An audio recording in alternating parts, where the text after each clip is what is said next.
stadio Giorgio Matranga di Castellammare. Un saluto da Davide Sgroi e Sportisili. Stanno entrando adesso in campo le due squadre, Castellammare e Oratorio San Ciro e Giorgio. Qualche minuto di ritardo, ma adesso si può cominciare. Adesso Messina con il sinistro, provato il cambio di gioco, con la testa il pallone regalato per il sinistro da parte di Frisella. Prima conclusione, poi ancora Frisella mette dentro il pallone con la testa, cercata la sponda verso Guaiana che si coordina. Ottima la giocata della punta, difficilmente vedrà partire il pallone.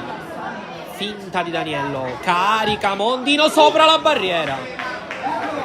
Era ottima l'idea di scavalcare il muro Maggio, poi arriva al volo, non la tocca, poi con la rovesciata Frisella, Guaiana con la testa.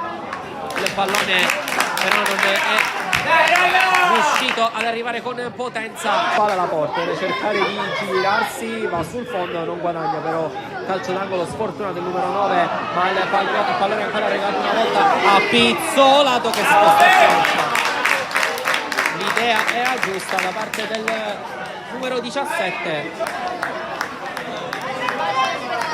Dentro il pallone di Frisella, primo palo, Amodeo spazza, poi di prima Pizzolato che però non si coordina bene e calcia in cielo. Contrasto fra Di Peri e Adamo, protesta ancora il mister degli ospiti. Pallone che rimane un po' a metà, Azzara lo controlla e calcia!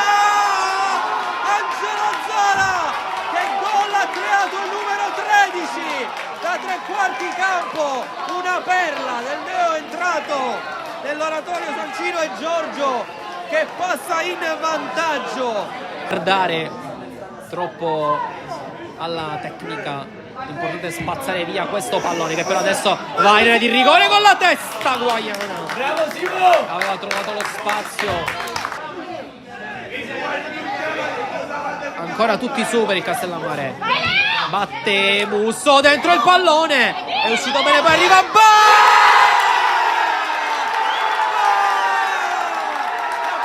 del numero 11 e si viene a prendere l'abbraccio della sua gente.